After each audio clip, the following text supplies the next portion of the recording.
Уже который год на 98 гектарах заброшенного сельхозугодия Тувинского техникума агротехнологий не проводится посев зерновых культур. Всевозможные сорняки полностью захватили земли и практически вплотную подступили к соседним полям, к засеянным пшеницей участкам фермерского хозяйства Виктора Пирогова. По его расчетам, уже все сроки уходят для осеннего посева. Землю надо обработать, вычистить от сорняков, внести удобрения.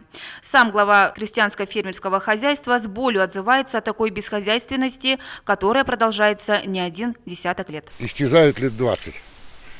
Вот я в 92 году вот эту землю получил 40 гектаров, и они также 100 гектаров. И вот в течение 20 лет вот эта штука продолжается. Где больше, где меньше. Ну и только почти постоянно вот такой вот. Просил, не дают.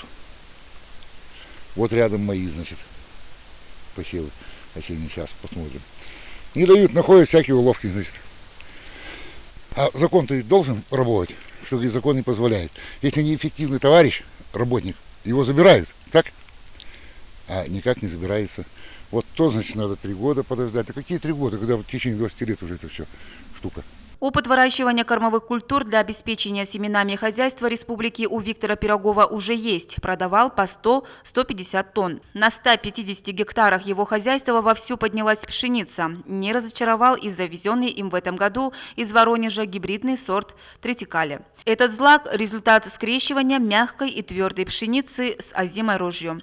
Именно этой культурой Пирогов рассчитывает осенью засеять сельхозугодия техникума, если, конечно, ему успеет их передать местные органы власти.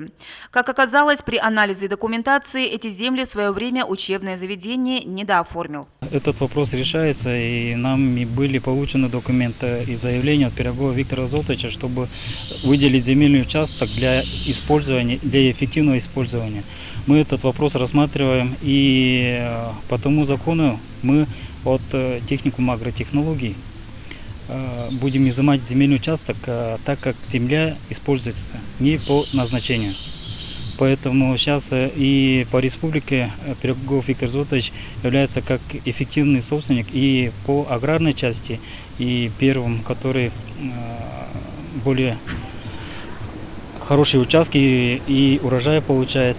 Поэтому и есть задание правительства, которое мы должны семеноводческое хозяйство образовать у Пирогова Виктора Золотовича.